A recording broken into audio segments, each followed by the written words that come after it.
नमस्कार, मैं कमलेश कुमार राय। भारतीय शेयर मार्केट दिसंबर 2023 में 70,000 के पार खड़ी है। किसी को यह महंगा लग सकता है तो किसी को सस्ता, लेकिन यदि वास्तव में माना जाए तो महंगा और सस्ता कहना लगभग मिथ्या माना जा सकता है। शेयर मार्केट में इन्वेस्टर्स की अपनी अपनी सोच हुआ करती है।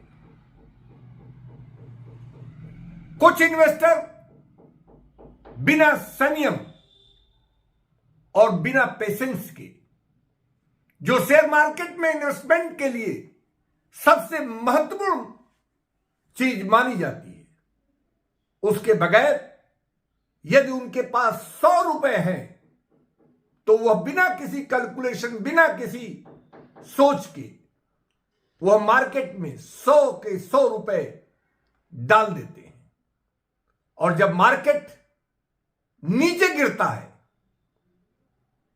तो घबराहट में, जिस ढंग से हड़बड़ाहट में उनके द्वारा 100 का 100 रुपए डाल दिया जाता है, उसी तरह हड़बड़ाहट में वह मार्केट से घाटे में अपने को दूर कर लेते हैं। ऐसा इन्वेस्टर शेयर मार्केट से कभी भी पैसा नहीं बना सकता। कुछ इन्वेस्टर्स यदि 100 रुपए उनके पास है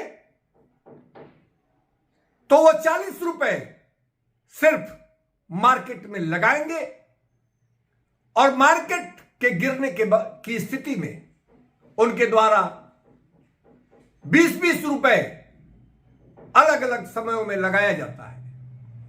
लेकिन हर हाल में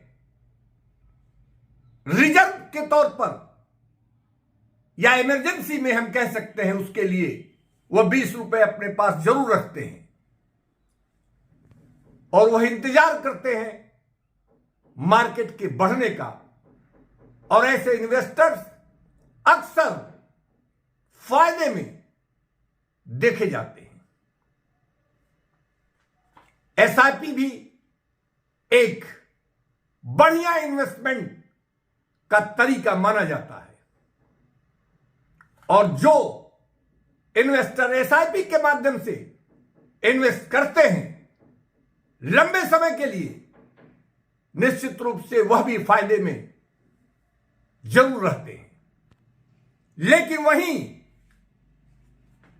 जब इन्वेस्टर हमेशा मार्केट को महंगा मानकर चलता है तो वह मार्केट गिरने के बाद भी, अगर 1000 मार्केट गिरा तो वह समझता है अभी 500, 1000 और गिरेगा, और इस तरह वह उसका इंतजार कभी खत्म नहीं होता और मार्केट फिर रिवर्स होता है और वह हमेशा मार्केट के बाहर खड़ा मार्केट को टुकटुकी लगाए देखता रहता है।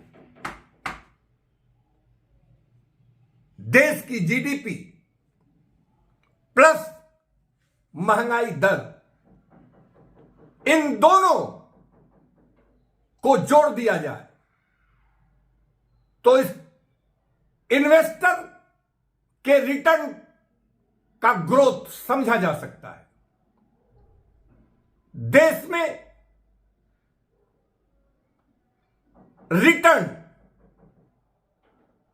की बात हमेशा की जाती है।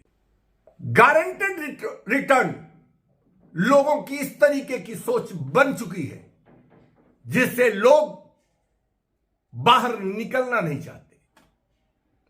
सवाल उठना लाजमी है कि क्या लोगों के द्वारा किए जाने वाले खर्च या आने वाले खर्च गारंटेड होते हैं। हर वर्ष हेल्थ को ही ले लिया जाए तो लोगों के स्वास्थ्य पर 8 से 10% का खर्चा बढ़ जाता है। परिवार के पढ़ने पढ़ाने पर कुछ इसी तरीके की स्थितियां बनती हैं। शादी ब्याह से लेकर लिविंग स्टैंडर्ड तक में हर वर्ष एक बढ़ोतरी दर्ज की जाती है, देखी जाती है। लेकिन बावजूद इसके लोग 5%, 6% गारंटेड रिटर्न के चक्कर में जो इस तरीके के अप्रत्याशित खर्चे उन्हें झेलने पड़ते हैं, इसको वह समझने को तैयार नहीं होते। हालांकि विदेशों में गारंटेड रिटर्न के बारे में बहुत हद तक लोग समझ चुके हैं। यदि हम चीन का उदाहरण ले लें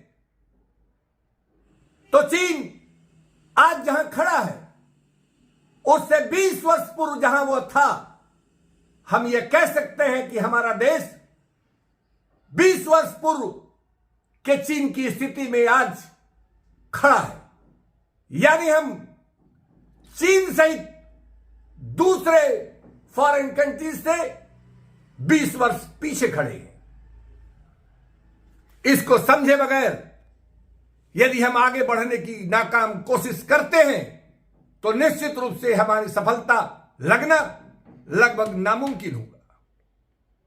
देश में 5 किलो राशन लेकर लोग संतोष करने पर मजबूर हैं।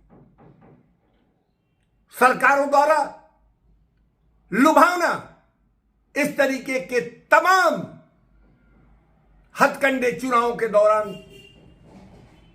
में दिखाए जाते हैं। अब सवाल उठता है कि देश का 80 करोड़ व्यक्ति 5 किलो राशन पर स्वयं को संतुष्ट कर लेता है। किसान उसको अपनी लागत मूल्य की जरूरत है या सरकार द्वारा समय समय पर 1000-2000 रुपए दिए जाने से वह संतुष्ट होता है। बेरोजगार को रोजगार की जरूरत है या रोजगार 1000-2000 भत्ते की। यह तमाम ऐसी स्थितियां हैं जिसको हर व्यक्ति को गहराई से समझने की आवश्यकता है। सरकार इस तरीके के तमाम स्थितियों को लोगों के सामने लुभावने ढंग से पेश करती है। आवश्यकता इस बात की है कि हमारी जरूरत क्या है और हमारा सर्वाइवल किस में दिखता है। उपभोक्ता मंच के लिए आज बस इतना ही। नमस्कार।